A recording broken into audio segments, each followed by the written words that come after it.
For this project, I started with a 26 by 15 inch frame that I had picked up from Goodwill. I can still see the Goodwill sticker on it.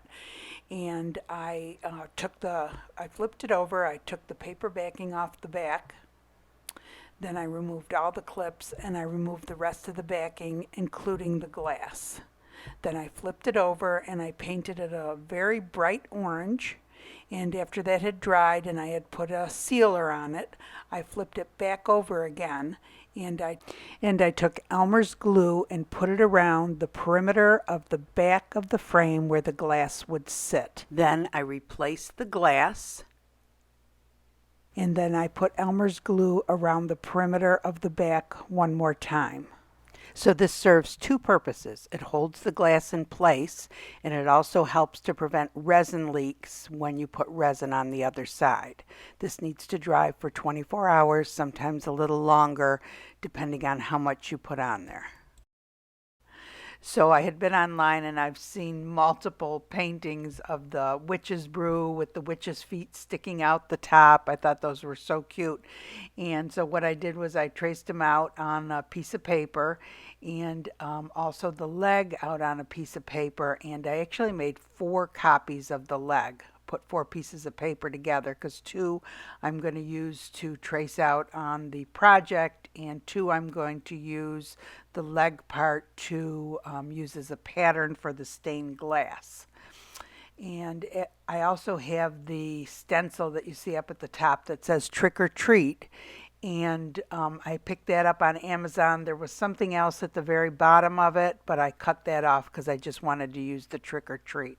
And I cut these all out and placed them on the project just so I could see my spacing and make sure I had room for everything.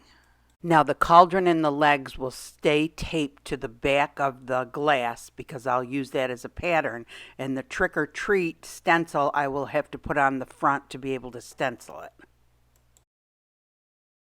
Next, I took out a piece of orange stained glass and I cut the legs off of the leg pattern that I had cut out. Remember, I told you I cut 4 out. So 2 I taped to the project and 2 I used as a pattern on the orange stained glass. Now, I'm not an expert stained glass cutter, but I did learn to cut stained glass on YouTube, and I can cut out simple patterns. So if you're wanting to learn how to cut stained glass, you could also learn to do it by watching YouTube. There's many videos readily available, and it's free. It's a great way to learn. So I traced the pattern out, and I went ahead and I cut out the 2 legs out of the orange stained glass.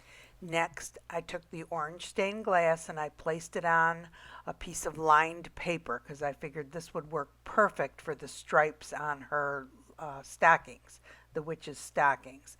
And you could see right through the stained glass, so it was easy to go ahead and draw lines. And I used this marker that all you have to do is use alcohol to wipe it off if you get it in the wrong spot or anything.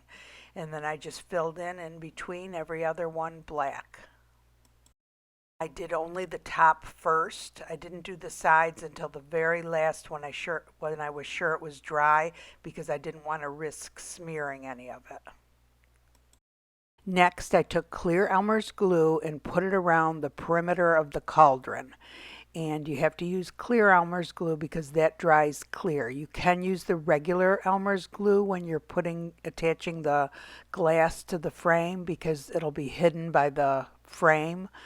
The clear ELMER'S glue does take longer to dry, but it will dry clear. And then I'm taking the 4mm crystals that are on a chain. I got those on Amazon, and I attach that on top of the clear ELMER'S glue. Next, I do the same thing around her shoes, but instead of using one continuous piece, I do have to cut it into several smaller pieces to finish it all. And then be sure that you put the leg down before the glue dries on the little crystals to make sure it fits in there just right. Then I take an oil-based marker, a very thin point, and trace out the words Trick or Treat on the stencil. I remove the stencil and then fill it all in again with an oil-based thicker marker. And I'm doing a little touch up. If you get anything where you don't want it, just put a little bit of alcohol on it and take it off, but it's in your best interest to take it off right away. And this is how it turned out. I think it turned out real cute. Easier than painting it. Next, I took this Ashland decorative filler that I found out up at Michael's. It was this black, tiny, shiny glass that was put out for Halloween. So I'm not sure how long they're going to have it. And anyway, I took it and I filled in where the cauldron was and where the shoes were. And it is very shiny, but it did not have really have a sparkle like some of the reflective Ashland decorative glass.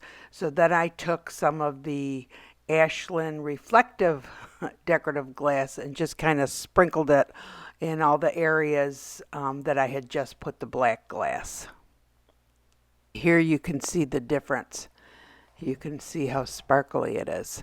And then next I took 2 pieces of jewelry and put them on for the buckles of the shoes.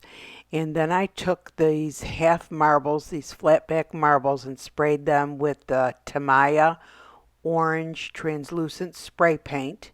And I put them all over the cauldron for bubbles. And I thought that looked real cute.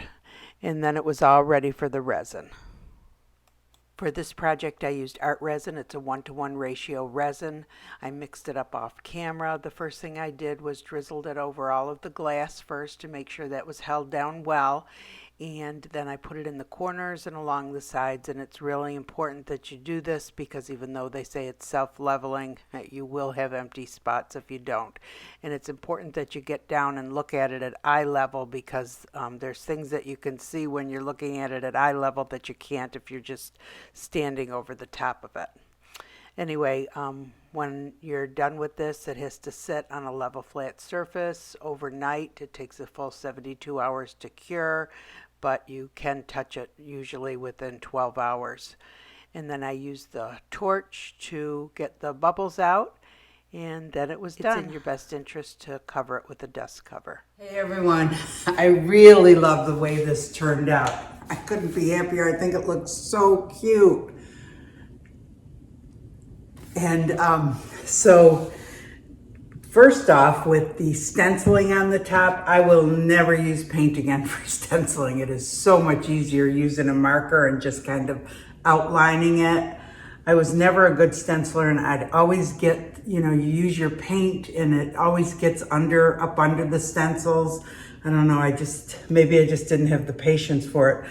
But I think this turned out so good. And this is from Sharpie marker, but it's an oil-based marker. You have to use oil-based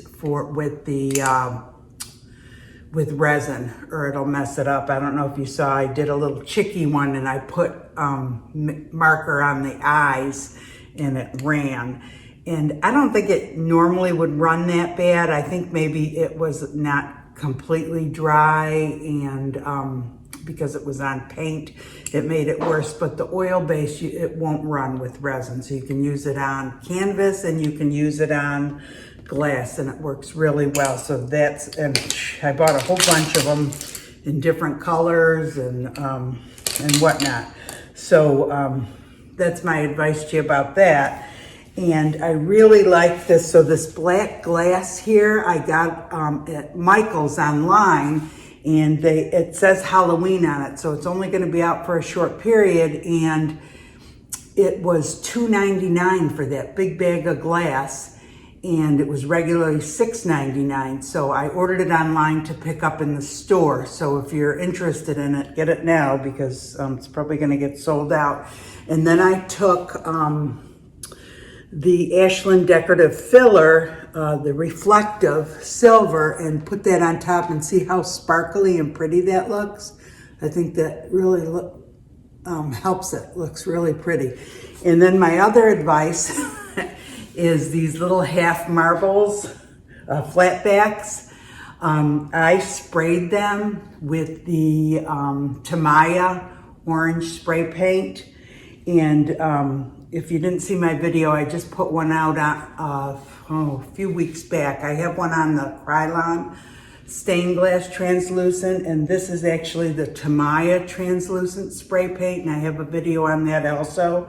But these little things, for some reason, they were clear, and I sprayed them the orange, really took a lot of spray for some reason. I'm not sure why, more so than anything else I've sprayed. So if you can get them in the color you want, you're better off. And gosh, I have every color you could think of in there except orange, of course, and that's what I wanted.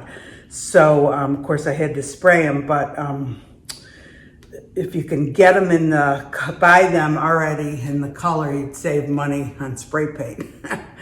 But anyway, if you guys enjoyed the video, give it a thumbs up.